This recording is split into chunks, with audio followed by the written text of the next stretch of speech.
Okay, somebody please tell me the difference between this show and Baddies because I honestly don't see one.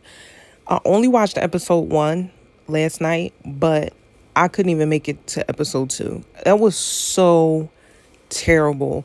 Like, it's so funny how they try to make it seem like the younger girls or, girls from a certain demographic act a certain way. But these women on this particular show are presenting themselves as business women and professional and upper echelon, yet they are literally carrying it like Natalie Nunn. And it's quite embarrassing. Now, let me tell y'all how I got introduced to the show.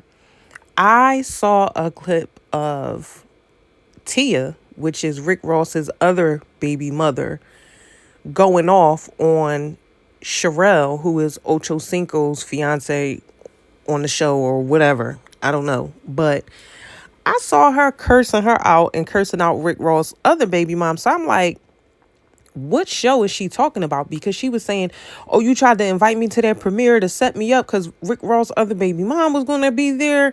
And I'm like, what show are they talking about? And then I ended up seeing that she had a new show, which I thought her and Ocho Cinco broke up. So I didn't know that this was in the works or in the making, but maybe that was a part of the promo because y'all know how they do with that. But I turned the show on last night, and I must say, outside from it being boring, all of the girls on the show are mean. Like, what is happening here? And I caught a glimpse of the other show that she was on, like Selling Miami or something like that. And I feel like the girl Sherelle, she didn't really give off much in the personality department. And I didn't watch the whole season because the show was kind of boring to me.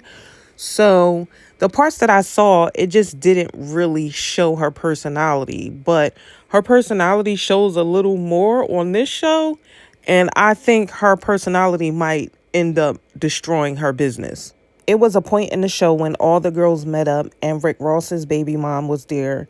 And she's the one from the 50 Cent sex tape that 50 released on This Is 50 back in the day, which don't even ask me why this is being brought back up. But I guess people and their claim to fame, if that's what it is, they're going to keep bringing it up no matter if it was the early 2000s, the early 1900s. I don't know. But Sherelle was just being extra mean to this girl. And it's just like, you don't even know her, regardless to if she had a sex tape put out on her or not. Like, what does that have to do with you?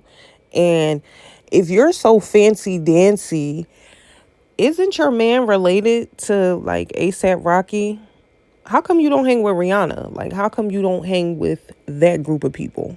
She was very rude and disrespectful to the girl. And if that was me, I would have either had to leave or I would have put my hands on somebody because honestly, that's what she deserved in that moment. Like, some people, you can't let them get away with certain things because they're going to keep on doing it and they're going to keep on trying you and playing with you. But another thing would have been, had you had a problem with me for doing the sex tape or whatever, I'd have been like, all right, girl, bye. Like, we could shut this conversation down right here. Don't nobody got to be friends with you. Like, who is you? Nobody. But anyway, one of the other girls was Yes Jules, which her claim to fame is getting fired by Kanye West, which I remember that story, but I didn't know the person, so I just moved on with my life. But not interested in her either.